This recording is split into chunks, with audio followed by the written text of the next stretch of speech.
کہ یعنی ہم اس پر کئی آراء کا اظہار کر سکتے ہیں کہ جب ایک طے شدہ موضوع پر آپ ایک طے شدہ ایجنڈے کے تحت شعر کہتے ہیں یا کوئی تخلیق کرتے ہیں تو اس کی حیثیت کیا ہوتی ہے.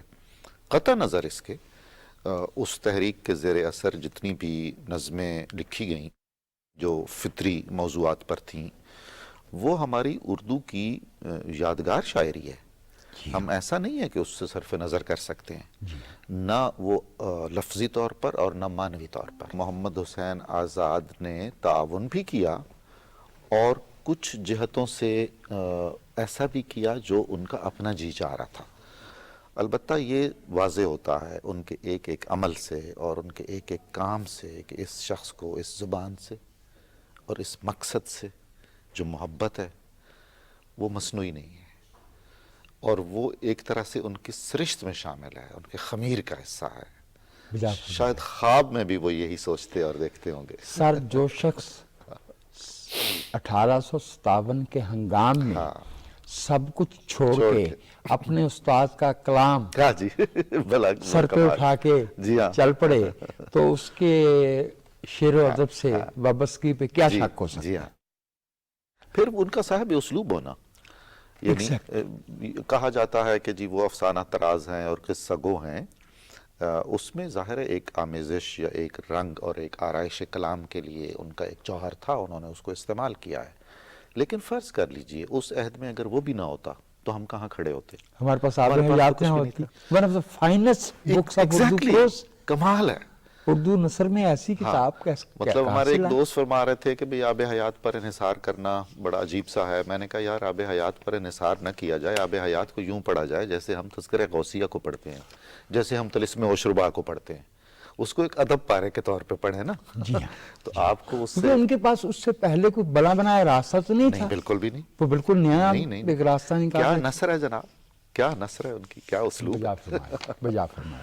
ڈاکٹر صاحب آپ نے شعور کی آنکھ سرگودا شہر میں کھولی. جی.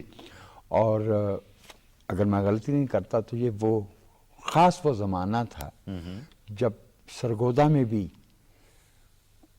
علم و ادب کے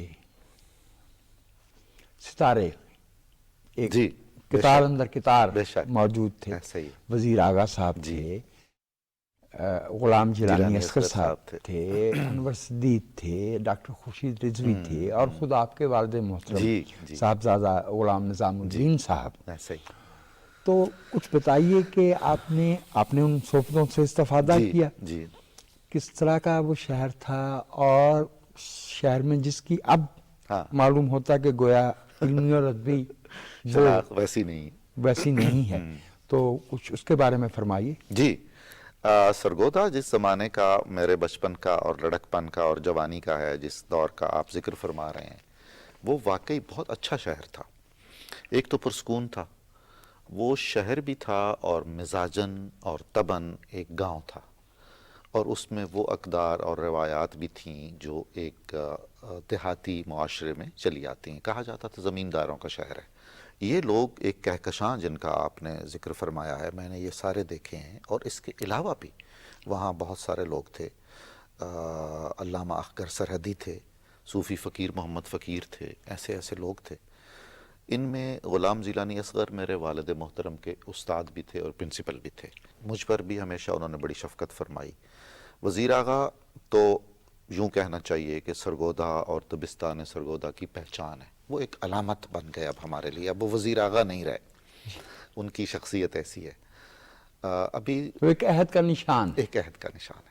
سرگودا یونیورسٹی نے ان کی خدمات کو کچھ خراج تحسین پیش کرنے کے لیے ان کے نام پر ایک پروفیسرشپ قائم کی ہے, چیئر قائم کی ہے. جی, میں وہاں حاضر ہوا تھا اور میں نے وہاں یہی عرض کیا کہ اب وزیر آغا محض سرگودا کا نہیں بلکہ اردو کا اور پورے ملک کا سرمایہ ہے, اور یہ ایک معمولی سا خراج تحسین ہے جو ہم ان کو پیش کر سکتے ہیں. میرے استاد زندہ ہیں ماشاءاللہ, اللہ تعالیٰ انہیں طویل عمر عطا کرے, ڈاکٹر ہارون الرشید تبسم.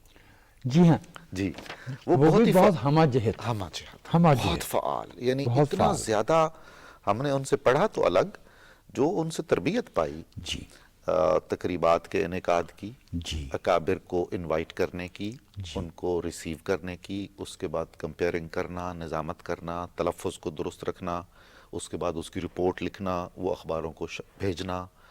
تو ایسے لگتا تھا کہ جیسے زندگی یہی ہے، ایسی سرگرمی تھی.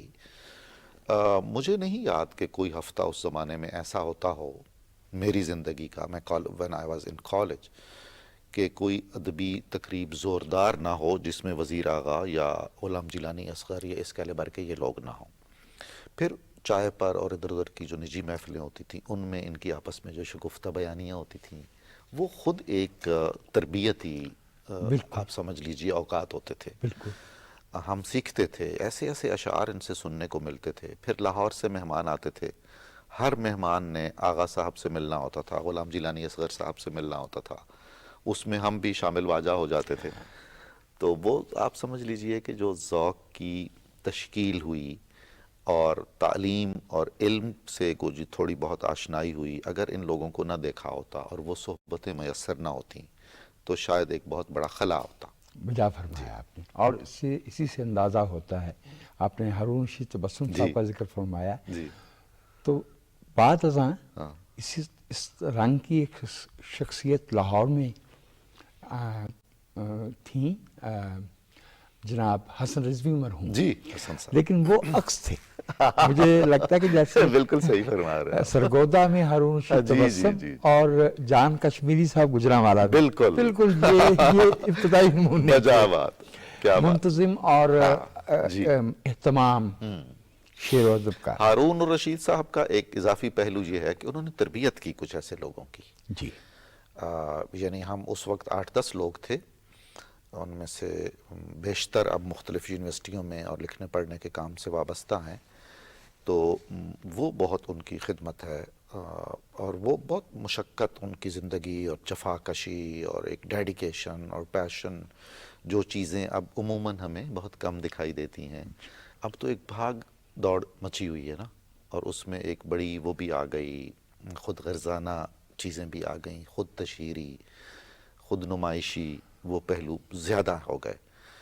تو وہ اس اعتبار سے بہت اچھے زمانے تھے. آپ اندازہ فرمائیے کہ میں بی اے میں جب میرے اچھے بہت نمبر آ گئے تو میرے کالج نے میرے اعزاز میں ایک تقریب کی، رائٹ، 1984 میں. جی اور اس میں میرے کالج کے پرنسپل بھی تھے، گورنمنٹ کالج کے پرنسپل بھی تھے، اور وزیر آغا صاحب اس کے صدر تھے اس تقریب کے، اور جھنگ سے شیر افضل جعفری تشریف لائے تھے، اور جو سرگودا کے اہل قلم تھے وہ تو رہے الگ. تو مطلب آپ دیکھیے کہ وہ کیسا ایک حوصلہ افزا ماحول تھا اور اتنا انگیخت ہوتی تھی ایگزیکٹلی بالکل نوجوانوں میں. اور ہمیں تو جناب وہاں سٹیج پہ بیٹھ کے جب ساتھ ادھر وزیر آغا صاحب تشریف فرما ہے، غلام جیلانی اصغر بیٹھے ہیں، دیگر حضرات بیٹھے ہیں، تو لگتا تھا ہم تو جی اب 7ویں آسمان سے کچھ ہی اوپر اب پرواز ہے ہماری. آپ نے بہت نایاب ہستی کا نام لیا، شیر افضل جعفری صاحب کا، اور پھر کچھ ذکر آپ نے فرمایا کہ بھی اب کچھ ماحول میں کچھ انحطاط کے آثار ہیں. تو مجھے شیر افضل جعفری صاحب کا ایک شعر یاد آیا، واہ واہ واہ سبحان اللہ، کہ اتنی بڑی یاروں کی گڈی ٹوٹ گیا سنگت کا دھارا. سبحان اللہ سبحان اللہ سبحان اللہ، واہ واہ. آپ کو یاد ہے نا وہ شعر میں خاص الفاظ اور تراکیب اور ایک فضا الگ ہی بن جاتی تھی. ان کا شعر پہچانا جاتا تھا کہ یہ جعفری صاحب کا شعر ہے. ڈاکٹر صاحب 20 برس ہمارے ادب کے میری نظر میں ایک غیر ضروری بحث میں گزر گئے، انشائیہ کی. جی اب انشائیہ کہاں ہے؟ کیا مصنوعی طور پہ کچھ صنف پیدا کی جا سکتی ہے، یا وہ ایک ادبی روایت سے خود سے پھوٹتی ہے؟ تو قصے سے اپنے کو کہتا کہ میں انشائیہ لکھتا ہوں، تب 80 کی اور 70 کی دہائی میں انشائیہ، اور پھر اس پہ مباحث، پھر اس میں ڈاکٹر سلیم اختر چلے آ رہے ہیں، انور صدیق چلے آ رہے ہیں، مشکور سنجاد چلے آ رہے ہیں. تو سچ تو یہ ہے کہ مجھے تو اس پہ لگتا کہ نہیں بھائی یہ غیر ضروری مباحث تھے. بالکل مجھے آپ سے 100% اتفاق ہے، اور میں بالکل اس سوال کی اوریجنالٹی کو اور اس کی اہمیت کو تسلیم بھی کرتا ہوں اور تحسین بھی کرتا ہوں اس کی۔ حقیقت یہ ہے کہ ہماری ادبی تاریخ میں اگر ہم دیکھتے ہیں تو ہر عہد میں کچھ ایسے مباحث نظر آتے ہیں ہمیں جو اب ہم فاصلے سے بڑی آسانی سے کہہ سکتے ہیں کہ یہ غیر ضروری تھے اور اس میں ہمارا وقت ضائع ہوا، ہمارے اکابر کی تخلیقی صلاحیتیں ضائع ہوئیں، وہ جوہر جو اور کسی بڑے تخلیقی کام میں صرف ہو سکتا تھا اس کا ضیاع ہوا۔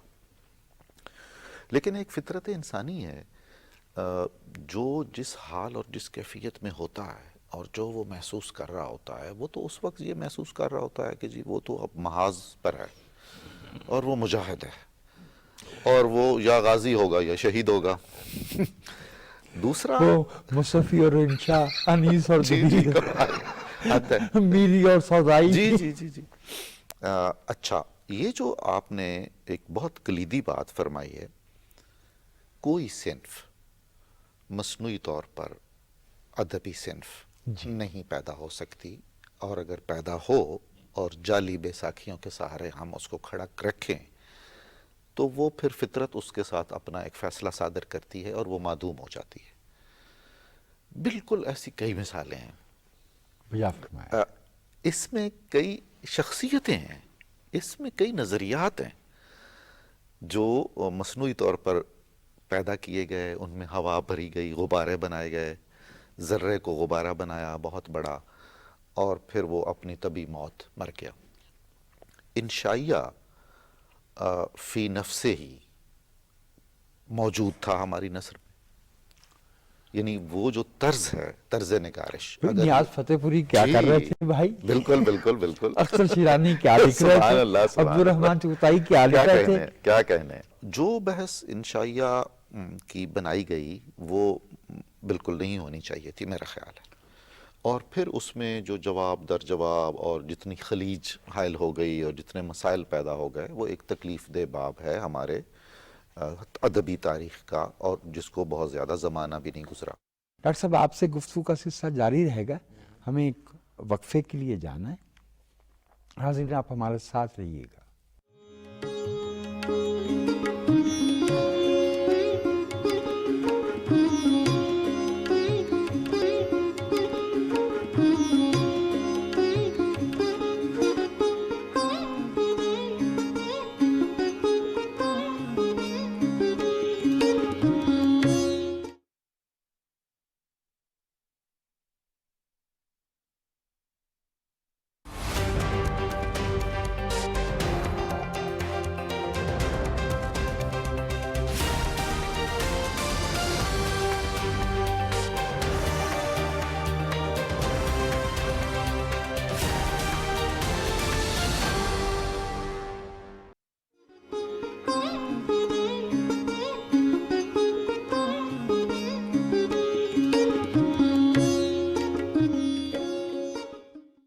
پروگرام صدرنگ میں میں آپ کو پھر سے خوش آمدید کہتا ہوں، اور ہم گفتگو کر رہے ہیں پروفیسر ڈاکٹر معین نظامی صاحب سے۔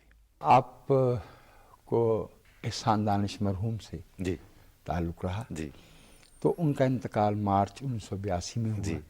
تو تلمس کا سلسلہ تو مختصر رہا ہوگا۔ جی، میرے ایکچولی جو احسان دانش ہیں وہ میرے دادا کے دوست تھے مرحوم کے۔ رائٹ۔ میرے دادا چشتی نظامی خانقاہ کے سجادہ نشین تھے، ان کا نام تھا خواجہ غلام سدید الدین۔ جی۔ تو یہ سدیدی جتنے بھی لوگ لکھتے ہیں اپنے نام کے ساتھ، یہ ان کے مرید ہیں۔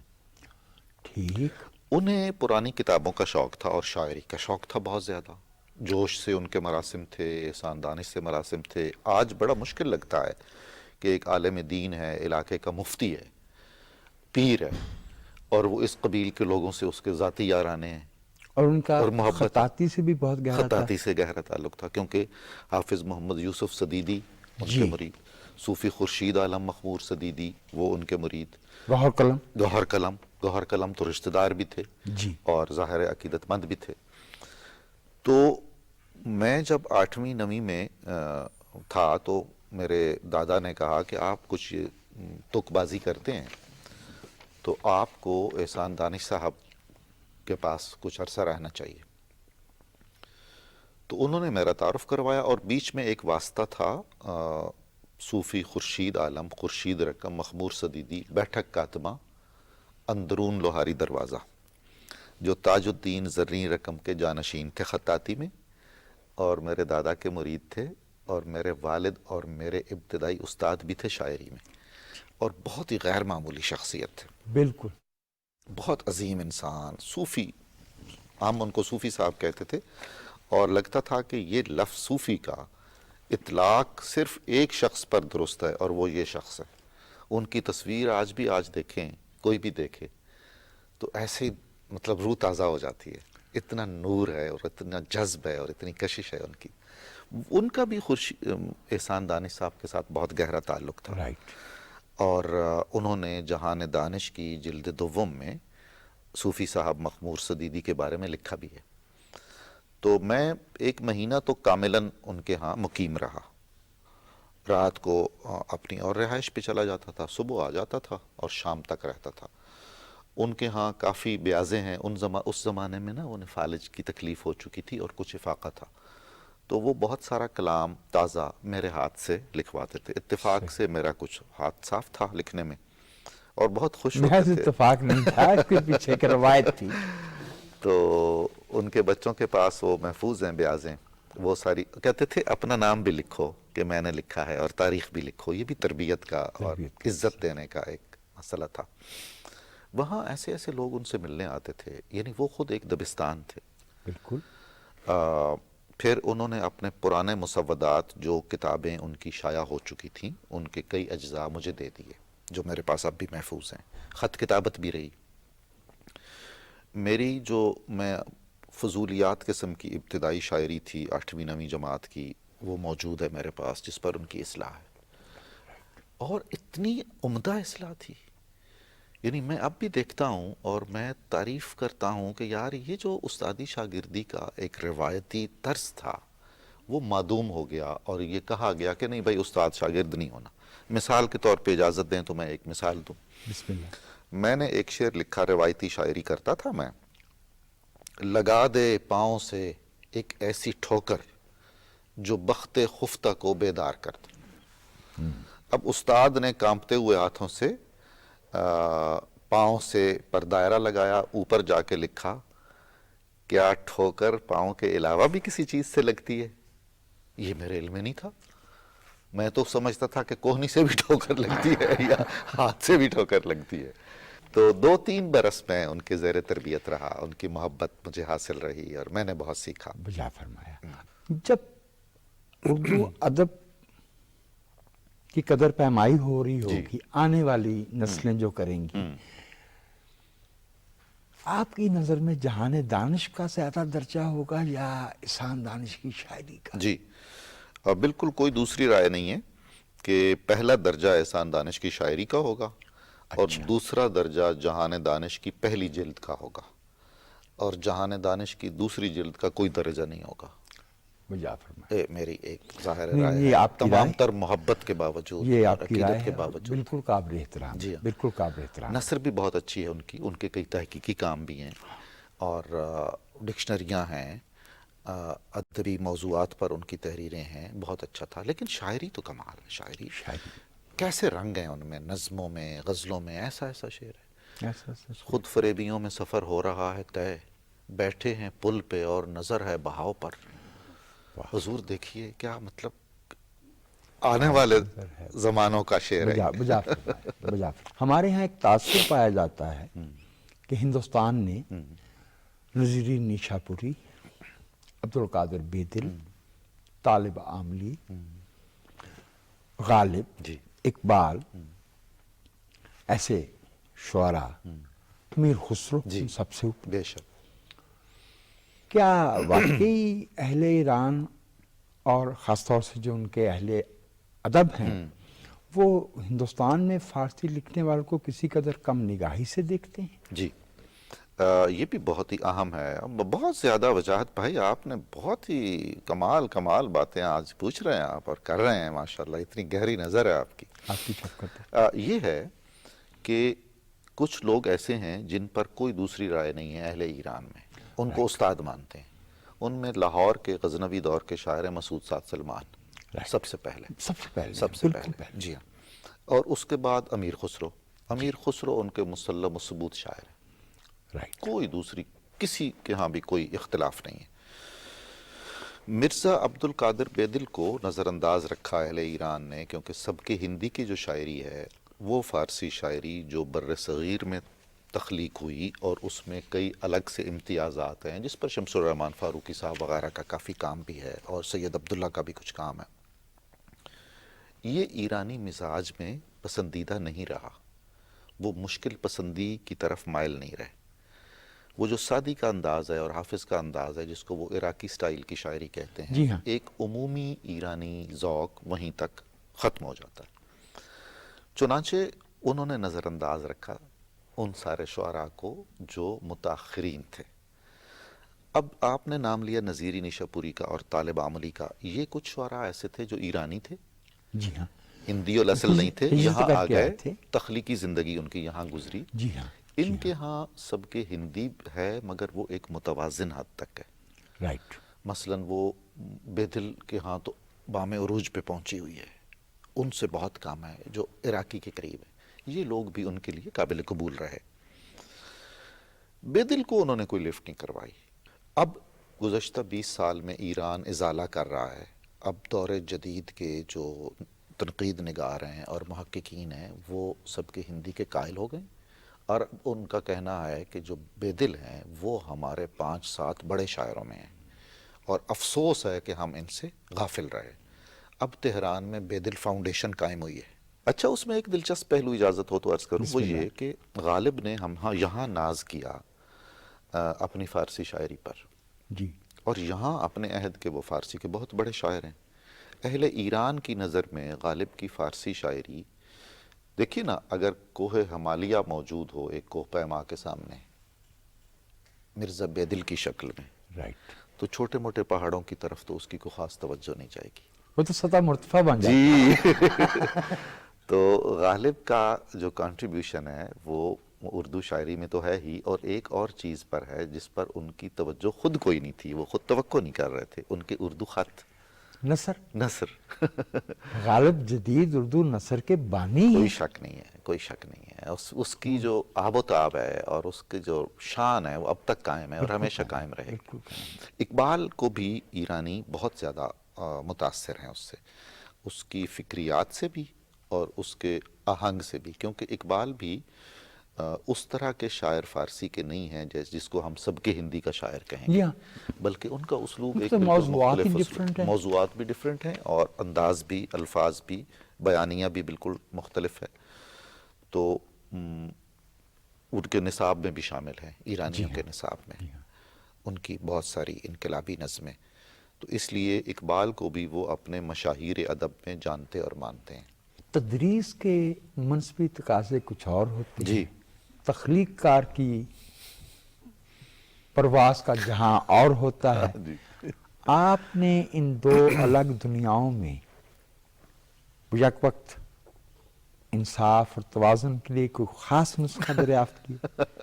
جی, اس میں ایک تیسرا پہلو بھی ہے, اور وہ بالکل اور فضا ہوتی ہے, انتظامی عہدے. جی ہاں. تو اس میں سب سے زیادہ میں سمجھتا ہوں, آپ اگر یہ کہہ رہے ہیں کہ انصاف کیا, تو میں تو اس طرح نہیں سمجھتا ہوں خود کو, میں انصاف نہیں کر پایا. انصاف کرنے کی تگ و دو میں البتہ ضرور لگا رہا نیک نیتی سے. البتہ اچھا یہ ہوا, اور اس میں اپنی اتنی کاوش نہیں ہے کہ جو تخلیق کار تھا وہ بھی کسی نہ کسی حیثیت میں موجود رہا, زندہ رہا. اس نے شاید سخت جان تھا, اس نے اپنا حضور, اپنا پریزنس, اپنا وجود برقرار رکھا. اچھا, اب میں زندگی کے اس مرحلے پر ساری جمع تفریق کر کے یہ سمجھتا ہوں کہ یہ ایک بہت مشکل عمل ہے.